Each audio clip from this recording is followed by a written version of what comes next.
Hey, it's Matt from C1 Secure, and today I'm going to talk about the compliance workspace and how we can configure the workspaces to meet our clients' needs.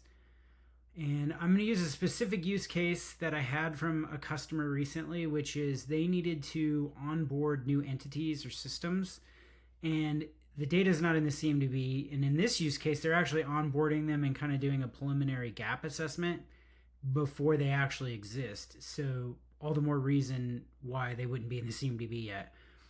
So in this scenario, they needed a request workflow to request onboarding this new system, assess the risk, and then ultimately add the entity and create the controls and things. And so I'm going to use that use case to kind of drive configuring the workspace because I think it was a really good one. And I'm going to use compliance case management, which is only available in the workspace. It's not even set up to be used in the platform. I'm going to use that as the mechanism to show these things. There's a few nuances that are specific to compliance case management that don't apply to everywhere. But most of what I'm going to do applies to the entire workspace. And I think it's going to be really valuable. Plus, honestly, compliance case management with compliance requests is a really powerful new feature. And not a lot of people, I think, are really leveraging it yet. So I think this will also be good from that perspective. So without further ado, I'll get started. So, and this will be a two-part video. This first part today, I'm going to show how to put everything together. And then my next video, I'm going to dive into this overview page that I'm going to do and how to configure the specific data visualizations and pass the data into them. So this is compliance case management, and it's part of the compliance workspace. Once you've installed the workspaces and all the IRM apps, and then you install compliance case management, you get this. So it just is part of the workspace. It's this little shield looking thing. So we'll click there, and we're going to focus on requests and today.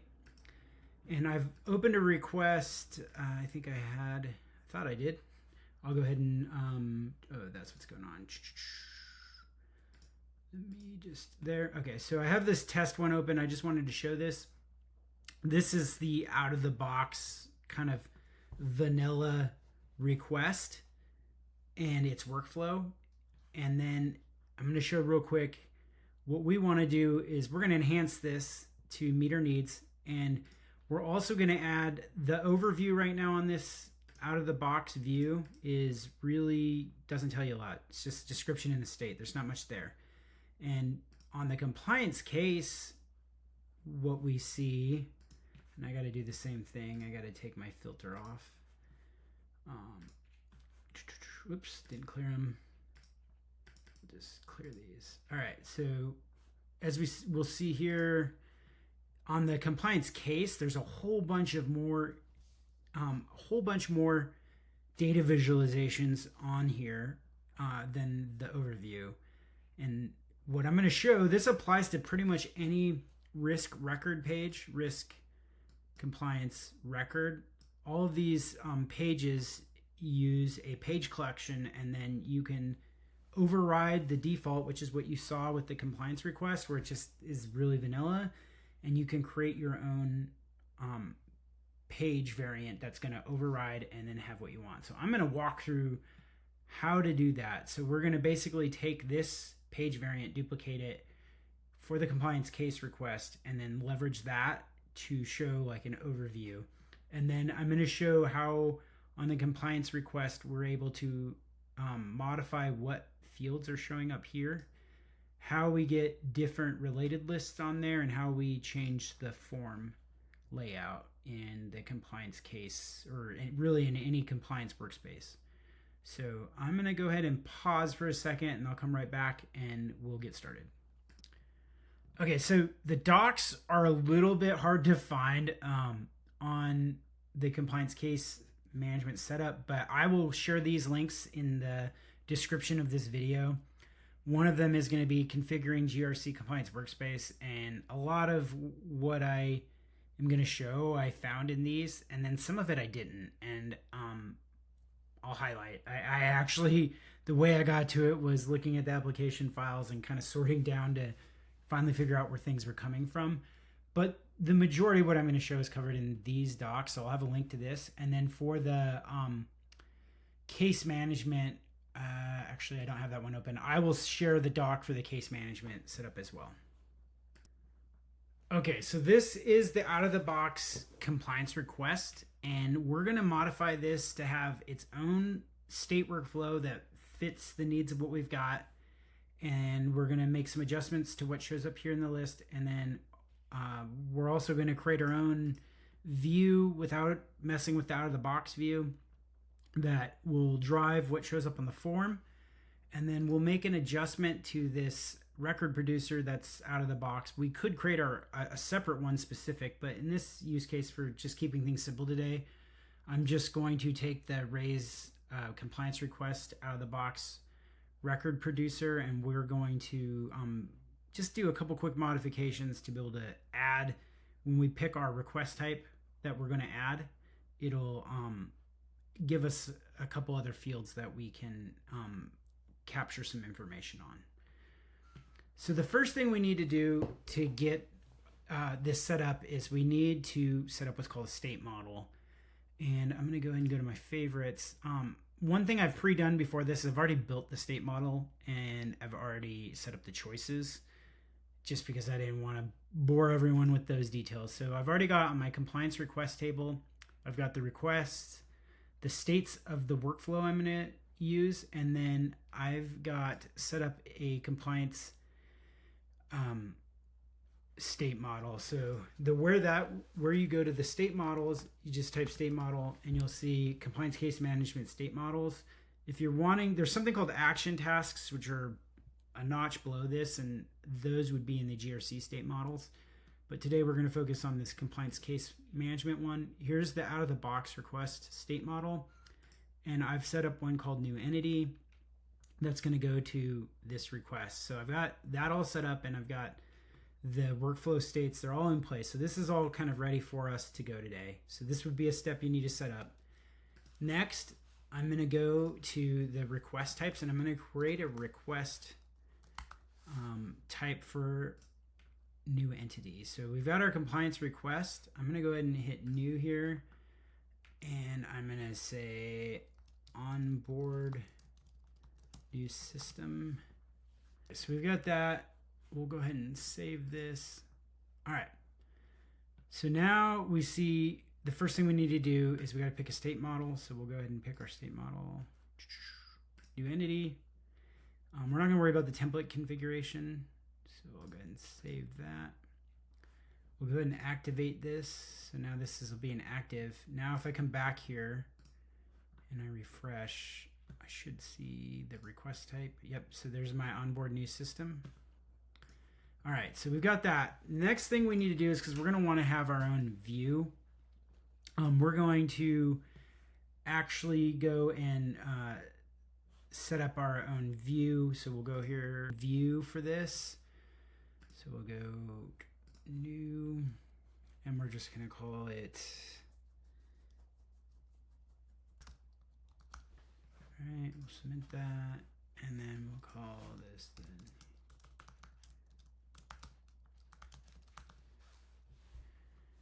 view. All right, and then we need to have a condition, which is going to be the type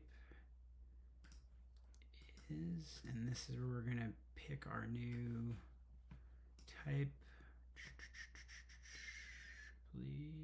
Onboard new system. All right, so now we've got that. So now our view rule is updated.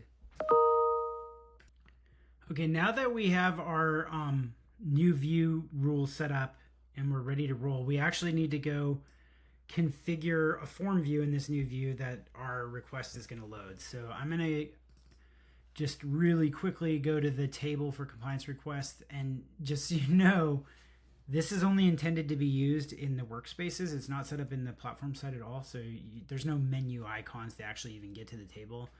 So I'm just going to get there like this, and then we'll go ahead and look at the request.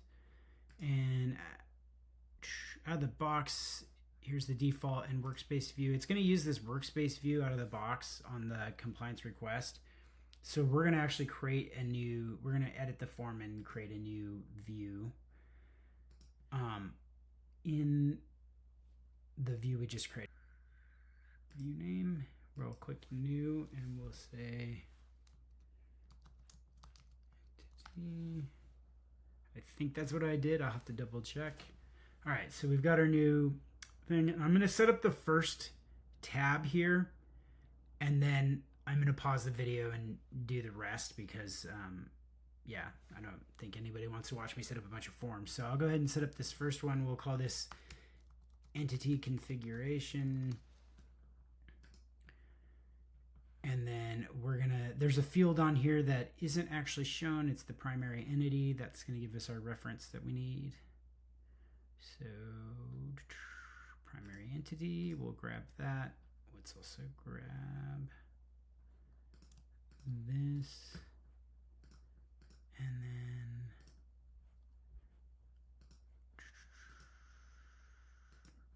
we want to create a new, we'll create a field. I think entity out of the box has 100 characters. So we'll do this. This will give us a place for the person to request a name for the entity on their request. All right, system name. All right, so save.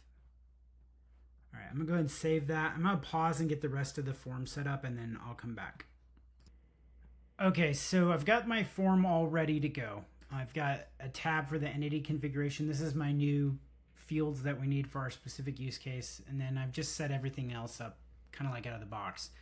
My next step, I'm going to go to the catalog or the record producer for raise compliance requests, and I'm going to add that field in some logic. And again, I'm going to pause because my focus of the video is the workspace. It's not stuff that most people generally know. So I'm just going to get this record producer kind of set up to do what I want, and then we're going to create a request, and then I'll walk through the other configurations on the workspace. Okay, I'm back. I got this record producer set up to meet our needs, so I'm just gonna go ahead and fill that out. Let's go ahead and put test. We'll go ahead and say onboard the new system, and then test entity, and then we'll go ahead and leave the rest of that blank because it's not really pertinent. So we'll go ahead and submit, and then now we've got a request created. So now let's go back to our workspace, compliance workspace. And let's see what we got here. So requests, let's refresh. Should have a new, interesting, not sure what's going on there. Oh, there's something there set up out of the box, not sure. Okay, so here's our requests, and then we see our new request, create a new system. Okay, so now we've got this request, and we see now none of the related lists are showing up. So that's one other thing. I set up my view. The other thing that I need to do is go add related lists. I left that out, forgot about it. So, but what we can see here is now our form layout is the new view I created and not the out of the box view.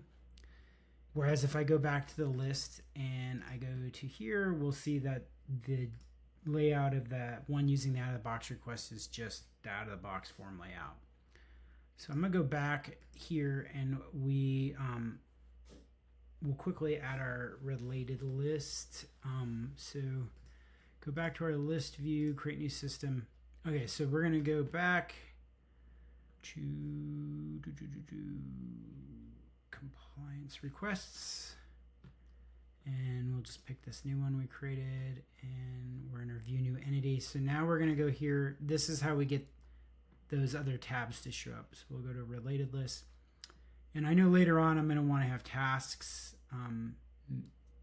I can do two things here. I can actually put the action task table, which is, this is the actual task table that compliance case management uses. Or I could just put the whole task table. The advantage there is if I wanted to do something like relate an audit engagement to this, I could do that. So just for sake of today, we're not actually going to configure any of the action tasks, but I'll just add that there. And then we'll call that good enough. I just want to show that this is how you get the related lists on the request. So we'll go back to Compliance Workspace, and then now we'll refresh, and we should have tasks should show up. Yep, there's action tasks. So that's how we do that.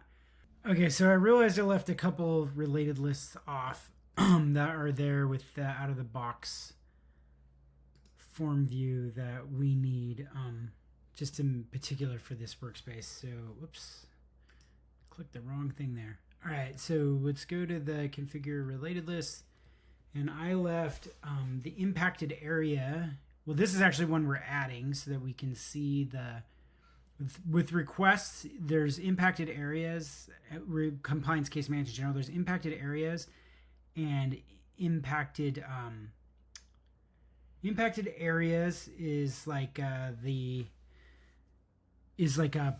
like your entities, etc. And then there's impact related areas would be like policies, control objectives, etc. So it gives you a way to relate multiple things to the request. So I'm going to add impacted area because of our relationship to the entity, and then I'm going to add the approvers, and then it looks like the other thing I left off was emails. So a couple of things I had left off, so I'm gonna go ahead and add those back so I have that. And now when we come to our compliance request, we should see that reflected on there.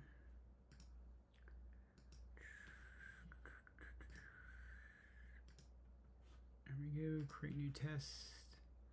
Okay, so now we've got all of the related lists I expect.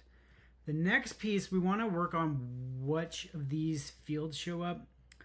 And one of the things on that we need to do is, it's not actually anywhere in the docs that I could find that you have to go to make these adjustments, but there's a header table where we go to change the form headers in the workspace. So we've got to go to this and sysaw form header. So I'm going to go to this and we'll see list. Okay, so then we're going to find our table, which is the compliance request. And I believe, if I recall, this one isn't actually here. It's going to be so the parent table is actually what's here out of the box, which is kind of nice for us because, so there's this is what's actually controlling. You'll see your source state per case subtype. And if we come to the workspace again, we'll see here, right here on this table is what is controlling what we see here. So what we're going to do is we're going to add a new one for the compliance request table.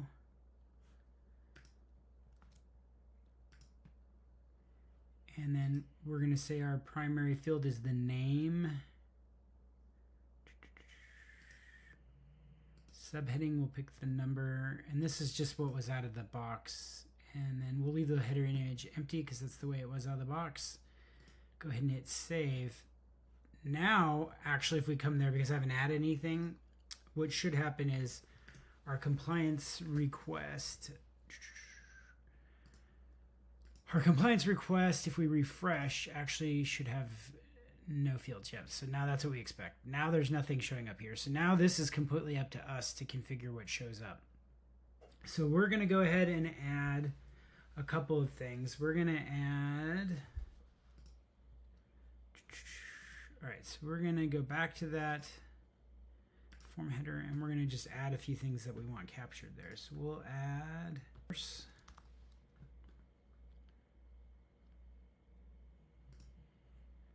and Smiths, and then we'll add the state. We'll do 200, and I'm going to go ahead and just save so I can insert and stay. And then we'll add the case subtype. Actually, we're not leveraging that in this use case, so we'll worry about that. And then we'll add assign to. assign to 300.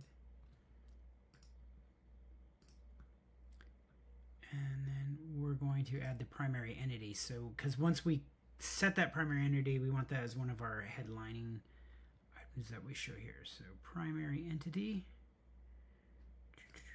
and we'll go 400. And we'll go ahead and insert. All right, so there we have that. Now let's go back to the workspace and we'll refresh, and we should see those fields.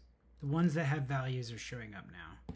So if I go and I assign this, or yeah, it's actually, I don't think we have anybody in the group. Yeah, so I'll have to put somebody in the group here. But once we have those fields, then they'll also show up there. So that's the first piece. How do we customize it? The next one we're going to go through is how do we get this overview tab to show us what we want it to look more like on a compliance case. So if we go to cases, and I'll just clear the filters, refresh. Clear. All right, so when we go to the case overview, we see we have all of these. So I'm going to go through how we do this. Page configuration. Okay. So we're going to go workspace page configuration. And then we're going to find our request table. The only thing that I'm going to point out here on some of the other risk pages, this is what's telling it which extension point it's pulling the state in. So this one's using state model.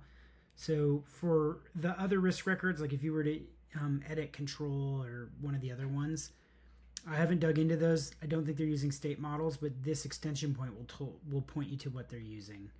What I'm going to show is how do we get it so that we're not using the default overview tab. So we'll go ahead and uncheck this and we'll update it.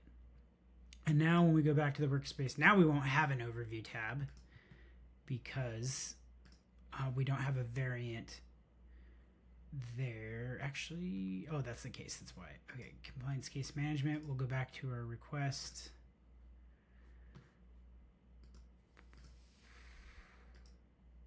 There we go. Create new system. And we'll see the overview tabs gone now. So what's the next step here is we're going to go to UI Builder. And if this behaves the way it did for me before, I'm going to have to show you kind of a workaround for duplicating this page collection. So I'm going to pause while this loads and then I'll load.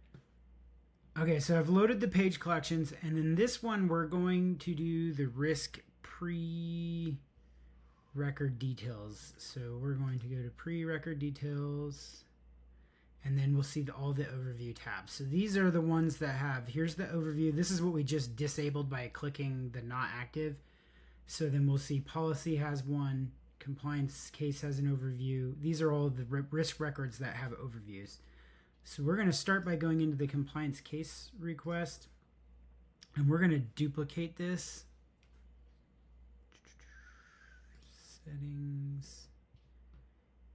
Oh, and you know what I need to do? I need to change my scope. So I will set up an update set in the GRC Common Workspace Elements, and then we'll continue.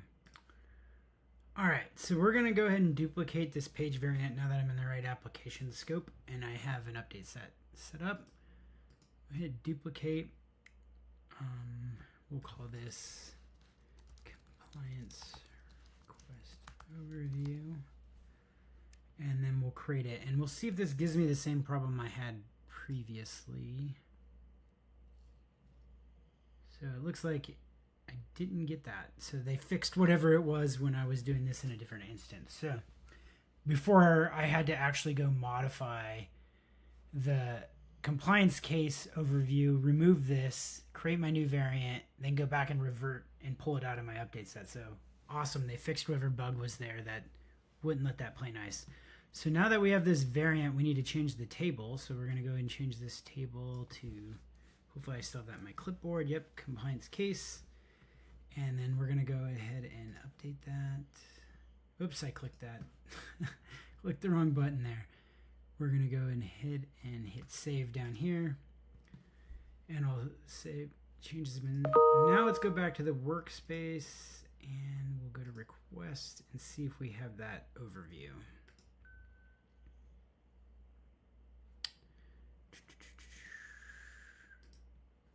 All right, so create a new system, and okay, there's our overview tab with all of these things.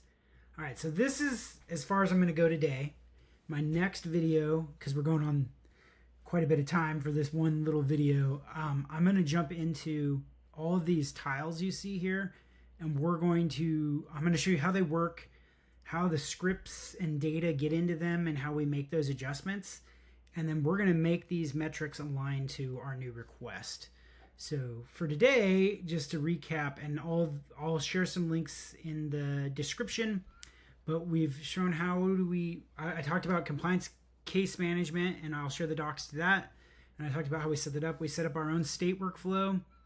We set up our own view and a view rule so that when we're in our request type, which are also set up, we pull a certain view, and then now we've got our specific related lists. We've got our form view configured the way we want it. We're pulling in the fields we want up here specifically, and now we have our own page variant to drive the overview for this particular request. And as I said, soon to follow, my next video will be on how do we configure this. So if you find this valuable, please don't forget to subscribe to my channel and follow me. Leave a comment if there's anything you'd like me to cover in a future video. And then make sure to hit me up on LinkedIn if you'd like to talk more about this, if you'd like help setting up the compliance case or the compliance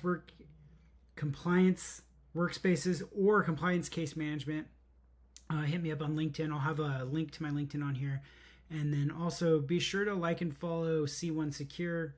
That's the company I work for. We do great things, and we'd love to have you follow us too. So thanks.